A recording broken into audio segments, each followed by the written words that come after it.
నమస్తే అండి. నేను మీ లలిత. ఉసిరికాయలు చూడగానే నోట్లోంచి నీళ్ళొచ్చేస్తున్నాయి కదండీ! నాకైతే ఉసిరికాయలు పచ్చియి తినడం నాకు చాలా ఇష్టమండి. కానీ నేను నిలవ ఉండడానికని క్యాండీస్ చేస్తున్నాననమాట. ఈ చిన్న ఉసిరికాయలతో ఉసిరి క్యాండీస్ చేస్తున్నాను. చాలా సులభంగా ఒక 2 ఆర్ 3 మినిట్స్‌లో అయితే చేసేసుకోవచ్చండి. ఇది ఎందుకంటే చాలా ఈజీ అయ్యే ప్రాసెస్ అనమాట. ముందుగా అయితే కళాయిలో ఒక గ్లాసుడు వాటర్ పోసానండి. ఆ వాటర్‌లో ఉసిరికాయలు చక్కగా కడిగేసుకొని శుభ్రంగా ఉసిరికాయలు వేసేసుకోవడమేనండి. ఎంతో ఈజీ ప్రాసెస్ అండి ఇది. కానీ ఈ ఉసిరికాయలు నిలవ ఉంటాయండి. చక్కగా ఇలా చేసుకొని పక్కన పెట్టుకుంటే చిన్న గిన్నెడు పంచదార వేసానండి. అంటే ఒక 10 స్పూన్స్ పంచదార అనుకోండి. నేను తీసుకున్నది చిన్న గిన్నెడేనండి. ఎందుకంటే ఈ చిన్న ఉసిరికాయలు బాగా పుల్లగా ఉంటాయి కాబట్టి చిన్న గిన్నెడు పంచదార అయితే వేసుకున్నానండి నేను.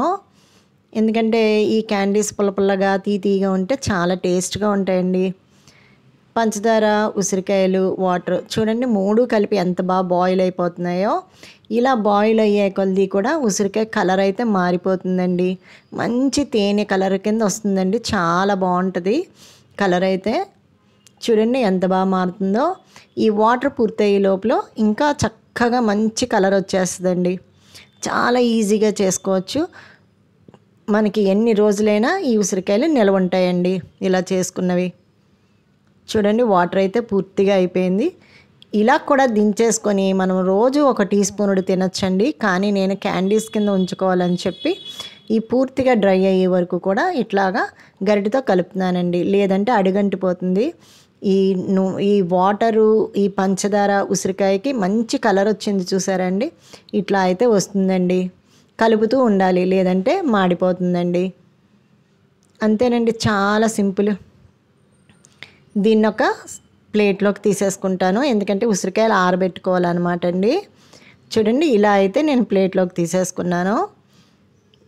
వీటిని ఖచ్చితంగా ఒక పూట లేదు 3 ఆర్ 4 అవర్స్, ఇప్పుడున్న సమ్మరే కదా, ఇట్లా ఎండలో మటుకు ఎండబెట్టేసుకోవాలండి.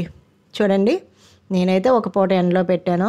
ఎండలో పెట్టిన తర్వాత కొంచెం బ్లాక్ షేడ్లోకి అయితే వచ్చాయి. కానీ చాలా బాగుంటాయండి. ఇలా పొడి పొడిలాడుతూ వస్తాయన్నమాట. చేతికైతే అంటుకోవు. ఇప్పుడు దీని మీద ఏంటంటే పంచదార పొడి, షుగర్ పొడి ఒక స్పూనుడు వేస్తున్నానండి. ఇంకా మనకు అసలు చేతికి అంటుకోవన్నమాట. ఇవి బాగా డ్రై అయిపోయినాయి కదండి. డ్రై అయిపోయిన ఈ ఉసిరికాయ 6 మంత్స్ వరకు నిలవ ఉంటాయండి. చక్కగా మనకి ఒంట్లో బాగాలేనప్పుడు, జ్వరం వచ్చినప్పుడు, లేదు నోరుకి చేదు ఉన్నప్పుడు ఇలా ఒక క్యాండీ తీసి నోట్లో పెట్టుకుంటే చాలా టేస్ట్గా ఉంటుందండి. చిన్నపిల్లలు కూడా ఈజీగా చేయొచ్చు ఈ రెసిపీ. ఓకేనా అండి? నా వీడియో నచ్చితే లైక్ చేయండి.